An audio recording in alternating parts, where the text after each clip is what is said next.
looking to see if it's in connection with the second part, which is essentially the misdemeanor is the falsification. The second part would be in connection with a different crime, notably trying to elevate it to the felony level if it's a campaign finance related crime. I'm looking for that second part. But I also want to point out, for many people who are watching, they're first wondering, Aaron, now which case, which investigation is this again? We're almost color coding at this point between Jack Smith and God damn it.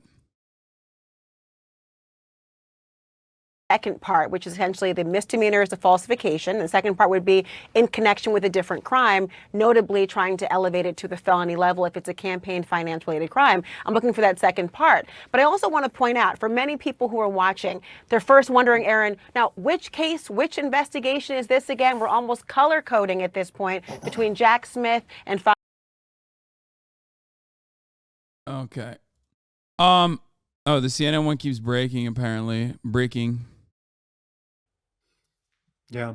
Look. Yeah. Relative to what Stephanie Axel just said, Dick. Donald Trump only has. Give us the raw, David. Shift, right? He only has a D, and deny an attack has been. David Axelrod is so cucked that Obama literally uninvited him from his birthday so he can make room for like Jay-Z or some shit. Never forget.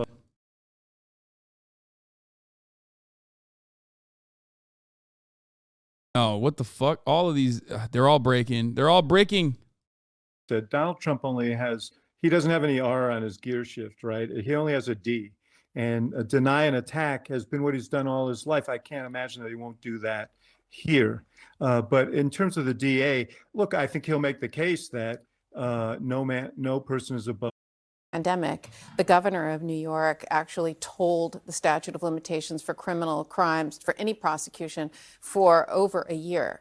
And so that period of time will be told for all felonies, including this one. And I think the third potential legal argument that they're going to rely on for tolling is the Office of Legal Counsel in the Department of Justice. Although it's a separate federal entity, there is a policy about not indicting a sitting president. So one could argue that at the time that he was president, you could not indict him. Karen makes it sound like it's this one pretty much, at least from the way she lays it out so clearly, yes, you're going to have to make the argument, but that the argument seems pretty clear on the side of you're within the statute.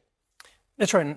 He's not the first person that would complain about the statute of limitations under these circumstances. Right. It's been litigated. So the governor's order on COVID extending the statute of limitations, that one's already been litigated in New York courts.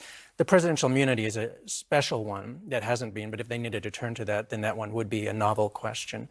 But I just wanted to say one thing about Chris Kice's focus on Alvin Bragg and this painting him as a political animal. Yep.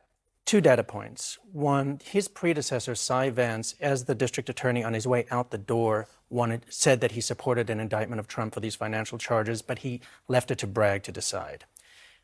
So Professional courtesy, you're saying? Absolutely, Okay. but also a person with not future political ambitions, and he supported an indictment based on the evidence that they handed it to Bragg. Then 2 senior prosecutors in Bragg's office said, bring it now or we're going to go public against you. And he said it's not ready. He did the opposite of a political thing. He said the evidence is not there yet. And also, Laura, to make the point here, if from John Miller's reporting, right, if this is 34 charges for falsification of business documents, John was very careful to say that's this indictment, right? This grand jury is not disbanded, right? I mean, we don't know what else is coming. There's a lot still that we don't know as to whether this is the beginning, the middle, or the end for Alvin Bragg charges against Donald Trump.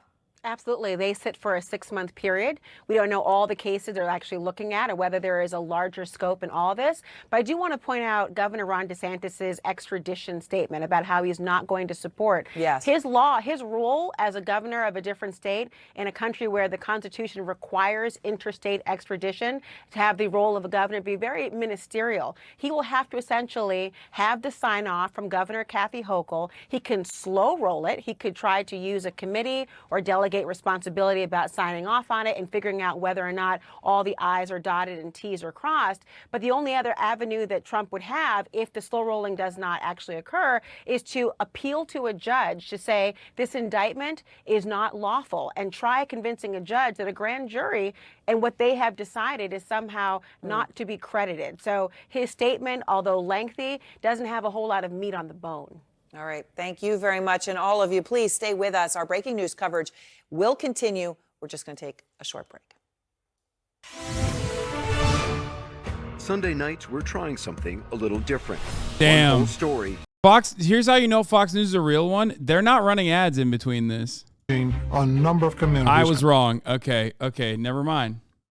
I was wrong. Everyone's running ads now. Last Okay. Friday. Streaming on Oh my CBS. God. Okay. There's a commercial break on every motherfucking website, dude. That's crazy. Anyway, not here though, obviously.